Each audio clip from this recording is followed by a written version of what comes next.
Hello दोस्तों, welcome to tech study. मैं हूं प्रशांत।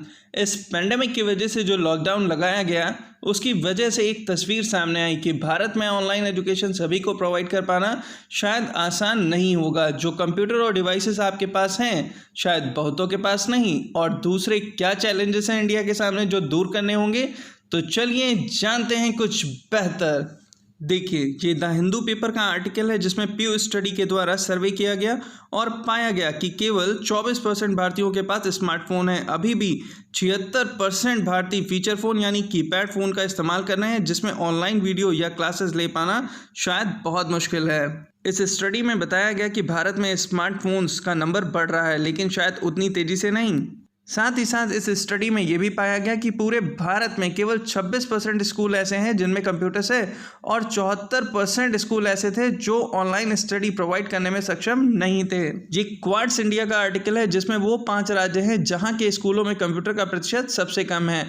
बिहार के अंदर 8% के आसपास, झारखंड के अंदर 9% के आसपास, असम के अंदर 9% के आसपास और मेघालय के अंदर 10% के आसपास, छत्तीसगढ़ के अंदर 11% के आसपास। सर्वे में बताया गया कि पूरे भारत में केवल 8% ऐसे लोग हैं जिनके पास कंप्यूटर और फ़ोन दोनों हैं। ये भारत सरकार की national static survey of IT का डाटा है जिसमें बताया गया केवल 10% लोग हैं जो ग्रामीण और नगरी मिलाकर जिनके पास कंप्यूटर है, और अगर इंटरनेट की बात करें तो केवल 23% भारतीयों के पास इसकी सुविधा है, जिसमें ग्रामीण 15% के आसपास और नगरी लोगों के पास में 42% के पास इंटरनेट है। चलिए ज़रा जान लेते हैं कि स्टेट्स में क्या हालात हैं। देखिए, इस चार्ट में कुछ ही ऐसे राज्य हैं जो डबल डिजिट में हैं जिनके पास में कंप्यूटर, फ़ोन और इंटरनेट दोनों हैं, जैसे दिल्ली 34% के आसपास, गुजरात 11, हरियाणा 14, कर्नाटका 23, केरला 10% के आसपास। ये चार्ट हमें बताता है कि कितना बड़ा डिजिटल डिवाइड अर्बन इंडिया और रूरल इंडिया के बीच में है। 1947 में जब देश आज़ाद हुआ था तब ऐसे काफ़िले लोगों के हमें दिखाई देते थे जैसा आज लॉकडाउन में हाईवेज पे दिख रहा है, जिसने हमें बताया कि आज भी हमारा देश गाँवों में रहता है, ना कि शहर की चकाचौंध में। ये तो रीजन बेस पे डिवाइड था। आइए जान लेते हैं जेंडर बेस्ड डिवाइड कितना है। देखिए, उन 24% में 80% मेल्स के पास में स्मार्टफोन्स है और केवल 60% महिलाओं के पास में। इंटरनेट यूज़ के मामले में केवल 36% पुरुष इस्तेमाल करते हैं और 16% महिलाएं इस्तेमाल करती हैं। इंटरनेट यूज़ करने के मामले में दिल्ली सबसे टॉप पे आता है। आइए दुनिया में भी जान लेते हैं नेट इस्तेमाल करने के मामले में कौन आगे है। यूनाइटेड किंगडम सबसे आगे, नीदरलैंड उसके बाद स्वीडन आता है।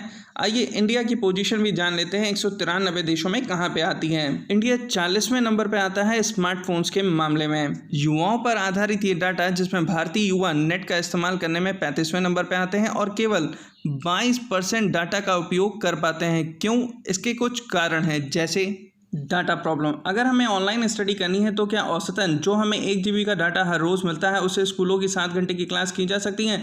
हरगिज़ नहीं। क्या हमारे भारतीय परिवार एक्स्ट्रा डाटा अफोर्ड कर सकते हैं? शायद नहीं, क्योंकि एक तरफ वो स्कूल और कोचिंग्स की फ़ीस पे करें और दूसरी तरफ डाटा पैक लें ऑनलाइन स्टडी करने के लिए, शायद ये संभव नहीं है।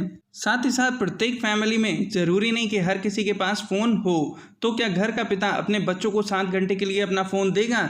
ऐसे पिताओं की संख्या हमारे भारत में कम है। और 2 या 3 बच्चे हुए अलग अलग क्लास में तो फ़ोन किसके हाथ में जाएगा? शायद भगवान ही इसका मालिक होगा। दूसरा, मान लेते हैं उन फैमिलीज़ के लिए जो अफोर्ड कर सकती हैं, तो क्या उनके बच्चे ऑनलाइन स्टडी कर पाएंगे? शायद नहीं। आप सभी जानते हैं इस समय लॉकडाउन की वजह से आपकी इंटरनेट स्पीड डाउन हो चुकी है, तो क्या इस स्पीड के साथ ऑनलाइन स्टडी कर पाना संभव है? शायद नहीं। चलिए जान लेते हैं कि भारत स्पीड के मामले में कहाँ पे आता है। देखिए, स्पीड के मामले में साउथ कोरिया जहाँ 52 Mbps स्पीड के साथ में नंबर 1 पे और नॉर्वे 48 Mbps के साथ में दूसरे नंबर पे है। वहीं भारत 148 देशों की टैली में 80 नंबर पे आता है 6 Mbps स्पीड के साथ। और शायद इतनी स्पीड ना मैंने अपने फ़ोन में देखी और शायद आशा है कि ना आपके फ़ोन में आई होगी। अब ऑनलाइन स्टडी करनी है तो इलेक्ट्रिसिटी भी चाहिए। तो भारत सरकार का डाटा कहता है 20% लोग ऐसे हैं जो केवल 8 घंटे बिजली पाते हैं और 47% ऐसे लोग हैं जो केवल 12 घंटे बिजली पाते हैं, यानी 67% भारतीय केवल 10 घंटे बिजली पाते हैं। और गर्मियों में जब मांग बढ़ जाती है तो कितने पावर कट्स होते हैं ये सब हम जानते हैं, चाहे आप बेंगलोर जैसी सिटी में हो या फिर गांव में। गवर्नमेंट के डाटा के अनुसार 100% इलेक्ट्रिफिकेशन कर दिया गया है, पूरे देश में और हर घर में लगभग लाइट पहुंचा दी गई है। अब हमें बेहतर क्या करना है, इस लाइट की टाइम की ड्यूरेशन को बढ़ाना है। इस लॉकडाउन में जब आप घर में ऑनलाइन स्टडी कर रहे हैं तो कितने पावर कट्स होते हैं बेंगलोर जैसी सिटी में भी। देखिए resident met with frequent power cuts in Kalyan.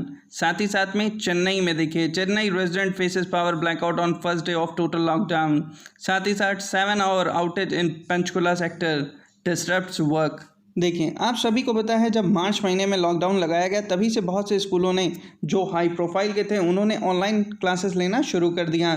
साथ ही साथ बहुत से ऐसे स्कूल थे जिनके पास ऑनलाइन फैसिलिटी नहीं थी, उन्होंने भी ऑनलाइन क्लासेस देने के लिए एजुकैम जैसा पूरा सिस्टम लगवाया या फिर किसी ने यूट्यूब का सहारा लिया या जूम ऐप का।